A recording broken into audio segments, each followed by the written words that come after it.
గత 55 ఏళ్లుగా ఇండియాలో మార్కెట్ లీడర్గా ఉన్న ఏషియన్ పెయింట్స్ షేర్ వాల్యూ ప్రతి 3 సంవత్సరాలకు ఒకసారి డబుల్ అవుతుంది. ఈ రోజు స్టాక్ మార్కెట్లో మినిమం గ్యారంటీ స్టాక్స్లో ఇది కూడా ఒకటి. ఒకవేళ మీరు 2000 ఆ టైంలో ఏషియన్ పెయింట్స్లో 1 lakh ఇన్వెస్ట్ చేసి ఉంటే ఈ రోజు దాని వాల్యూ సుమారు 2 crores అయి ఉండేది.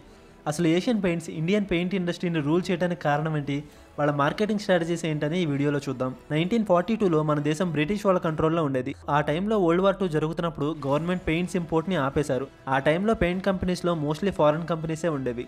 ఇండియన్ కంపెనీస్ అంటే షాలిని పెయింట్స్ లాంటి కొన్ని మాత్రమే లోకల్ కంపెనీస్గా ఉండేవి. ఎప్పుడైతే ఈ బ్యాన్ జరిగిందో అప్పుడు లోకల్ కంపెనీస్కి మంచి అవకాశం దొరికింది. దీనిని అడ్వాంటేజ్గా తీసుకొని చంపక్లాల్ చౌక్సీ అలాగే తన ఫ్రెండ్స్ ముంబైలో ఏషియన్ పెయింట్స్ని స్టార్ట్ చేశారు. ఇతనికి ఉన్న ఒక గొప్ప లక్షణం ఏంటంటే ఈయన మార్కెట్ రీసెర్చ్ చేయడంలో ఎక్స్పర్ట్. ఈయన పెయింట్ ఇండస్ట్రీ గురించి రీసెర్చ్ చేస్తున్నప్పుడు ఈయన 2 సెగ్మెంట్స్ని గమనించారు.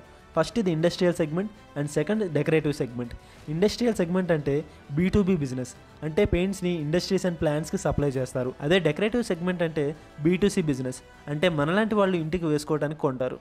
స్టార్టింగ్లో డిస్ట్రిబ్యూటర్స్ ఎవరు చోక్సీ పెయింట్ని కొనడానికి ఇష్టపడలేదు. సో ఆయన పల్లెటూరులో ఎద్దు కొమ్మలకి రంగులు వేసేవాళ్ళని అలాగే ముగ్గులకి పసుపు బదులు రంగులు పెట్టే వాళ్ళ దగ్గరికి వెళ్ళి ఆయన పెయింట్స్ని అమ్మటం స్టార్ట్ చేశారు. ఈ ఐడియా బాగా సక్సెస్ అవ్వడంతో విలేజ్ డిస్ట్రిబ్యూటర్స్ ఏషియన్ పెయింట్స్ని కొనడం స్టార్ట్ చేశారు. అలా వాళ్ళ బ్రాండ్ ఈవెన్ పెద్ద డిస్ట్రిబ్యూటర్స్ దగ్గర కూడా రీచ్ అయింది. అదే టైంకి చోక్సీ మార్కెట్ రీసెర్చ్లో ఇంకొక ముఖ్యమైన విషయం గమనించారు. మార్కెట్లో పెయింట్ క్వాలిటీకి సంబంధించి 2 టైప్స్ ఉన్నాయి. ఫస్ట్ది డ్రై డిస్టెంపర్, సెకండ్ది ప్లాస్టిక్ ఎమల్షన్. డ్రై డిస్టెంపర్ చాలా చీప్ కానీ ఈజీగా ఊడిపోతుంది, బట్టలకు అంటుకునేది అండ్ స్మెల్ కూడా బాగుండేది కాదు. అదే ప్లాస్టిక్ ఎమల్షన్కి అయితే ఈ ప్రాబ్లమ్స్ ఏమీ ఉండవు. కానీ డ్రై డిస్టెంపర్ పెయింట్ కంటే 5 times ప్రైస్ ఎక్కువ. సో దాని ప్రైస్ని నార్మల్ కస్టమర్స్ భరించలేకపోయేవారు.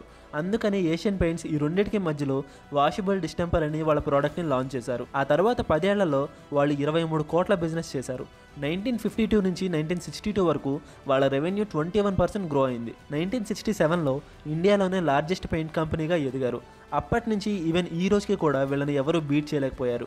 ఇన్ని సంవత్సరాల నుంచి ఈ మార్కెట్లోకి చాలా మంది ప్లేయర్స్ వచ్చారు. ఇండియా లాంటి కస్టమర్ బేస్ ఉన్న మార్కెట్లో మిగిలిన కంపెనీస్ అన్ని ఏషియన్ పెయింట్స్తో ఎందుకు కంపీట్ చేయలేకపోతున్నాయి? దానికి ముఖ్యంగా 3 కారణాలు ఉన్నాయి. ఫస్ట్, 60 ఏళ్లుగా వాళ్ళు బిల్డ్ చేసుకున్న సప్లై చైన్. 1960s ఆ టైంలో పెయింట్స్ MNC డిస్ట్రిబ్యూషన్ ఛానల్లో 6 months నుంచి 1 year క్రెడిట్ పీరియడ్ ఇచ్చేవారు.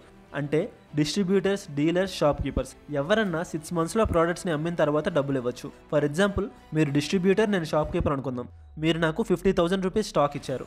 నేను ఆ స్టాక్ని 6 months లోపు 60,000 రూపీస్కి అమ్మి మీ 50,000 మీకు ఇచ్చేస్తాను.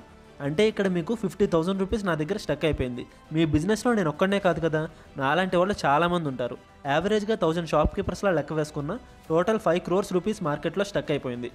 ఈ అమౌంట్ని మళ్ళీ రా మెటీరియల్ కోసం వాడలేరు. అందుకని వర్కింగ్ క్యాపిటల్ రిక్వైర్మెంట్ అనేది చాలా ఎక్కువ ఉండేది. ఈవెన్ ఈ రోజుకి ఈ సిస్టంలో కొంతమంది షాప్ కీపర్స్ స్టాక్ అమ్మేసినప్పటికీ అమౌంట్ క్రెడిట్ డేట్ వచ్చే వరకు పే చేయరు. సో ఈ ప్రాబ్లమ్ని గమనించి Asian Paints regular payment performance డిస్కౌంట్ని ఇంప్లిమెంట్ చేశారు. అంటే ఎవరైతే 1 month లోపు పేమెంట్ చేస్తారో వాళ్ళకి 3.5% డిస్కౌంట్ ఇచ్చేవారు. అలాగే క్యాష్ ఇచ్చి పేమెంట్ సెటిల్ చేసిన వాళ్ళకి 5% డిస్కౌంట్ ఇచ్చేవాళ్ళు. పెయింట్ ఇండస్ట్రీలో మార్జిన్స్ ఎక్కువ ఉండవు. సో ఈ డిస్కౌంట్స్కి మార్కెట్లో అందరూ అట్రాక్ట్ అయ్యారు. ఈ ఐడియా చాలా బాగా వర్కౌట్ అయింది. పేమెంట్స్ త్వరగా రావడం వల్ల క్యాష్ ఫ్లో ఎక్కువ ఉండేది. తక్కువ వర్కింగ్ క్యాపిటల్తో ఎక్కువ మంది డిస్ట్రిబ్యూటర్స్కి వాళ్ళ స్టాక్ని ప్రొవైడ్ చేయగలిగేవారు. అప్పటి నుంచి సప్లై చైన్ మేనేజ్మెంట్లో ఏషియన్ పెయింట్స్ చాలా స్ట్రాంగ్గా ఉన్నారు. 1972లో ఇండియాలో ఎక్కడా కంప్యూటర్స్ లేని టైంలో వీళ్ళు 8 crores పెట్టి సూపర్ కంప్యూటర్ కొని అందులో సప్లై చైన్కి సంబంధించిన డేటాని హ్యాండిల్ చేసేవారు. ఈ టెక్నాలజీని వాడటం వల్ల వాళ్ళు లేబర్ కాస్ట్ని తగ్గించుకోగలిగారు. Second, relationship with dealers. 1970 నుంచి ఏషియన్ పెయింట్స్ డిస్ట్రిబ్యూటర్స్, హోల్సేలర్స్ లాంటి వాళ్ళని మార్కెట్ చైన్ నుంచి ఎలిమినేట్ చేశారు. అంటే వాళ్ళ ప్రోడక్ట్ని డైరెక్ట్గా డీలర్స్కి సెల్ చేస్తున్నారు. ఇలా డైరెక్ట్గా డీలర్స్తో నెట్వర్క్ పెంచుకోవడం వల్ల ఈరోజు ఏషియన్ పెయింట్స్ 70,000 కంటే ఎక్కువ మంది డీలర్స్తో బిజినెస్ చేస్తున్నారు. పెయింట్ ఇండస్ట్రీలో టింటింగ్ మిషన్స్ అని ఉంటాయి.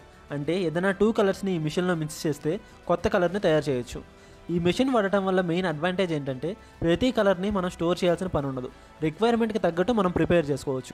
ఈ మిషన్స్ పెట్టడానికి ఎక్కువ ప్లేస్ కావాలి అండ్ వాటి కాస్ట్ కూడా చాలా ఎక్కువ ఉంటుంది. అందుకని ఈ మిషన్స్ ఓన్లీ మ్యానుఫ్యాక్చరర్స్ దగ్గర మాత్రమే ఉండేవి. కానీ ఏషియన్ పెయింట్స్ ఈ మిషన్స్ని వాళ్ళ డబ్బులతో కొని డీలర్స్కి లీజ్కి ఇచ్చేవారు. దీనివల్ల కంపెనీకి డీలర్కి మధ్య రిలేషన్ బాగుండేది. At the same time dealer కూడా ఎక్కువ ప్రాఫిట్స్ని ఎర్న్ చేయగలరు. ఈ డెసిషన్ వల్ల 2001లో 15,000 డీలర్స్తో ఉన్న ఏషియన్ పెయింట్స్ ఈరోజు ఆల్మోస్ట్ 55,000 డీలర్స్తో బిజినెస్ చేస్తున్నారు. ఏషియన్ పెయింట్ డీలర్స్కి ఎటువంటి ప్రాబ్లం రాకుండా మంచి కస్టమర్ సపోర్ట్తో టీం ఎప్పటికప్పుడు వర్క్ చేస్తుంది. వాళ్ళకి ఏమన్నా ఇష్యూస్ ఉంటే వితిన్ 24 hours సాల్వ్ చేస్తున్నారు. అలాగే ఈవెన్ డిస్ట్రిబ్యూషన్లో కూడా టైర్ 4 సిటీస్కి వితిన్ 24 hours ఆర్డర్ డెలివరీ చేస్తున్నారు. టైర్ 1 సిటీస్లో అయితే రోజుకి 2 times సిటీ లిమిట్స్లో తిరుగుతున్నారు. సో ఇలాగా గత 55 ఏళ్లుగా ఏషియన్ పెయింట్స్ ఇండియన్ పెయింట్ ఇండస్ట్రీని రూల్ చేస్తున్నారు. సో అది గైస్ ఈరోజు వీడియో. ఈ వీడియో మీకు ఎలా అనిపించిందో కామెంట్ చేయండి. అలాగే మరిన్ని బిజినెస్ కేస్ స్టడీస్ కోసం ఛానల్ని సబ్స్క్రైబ్ చేసుకోండి.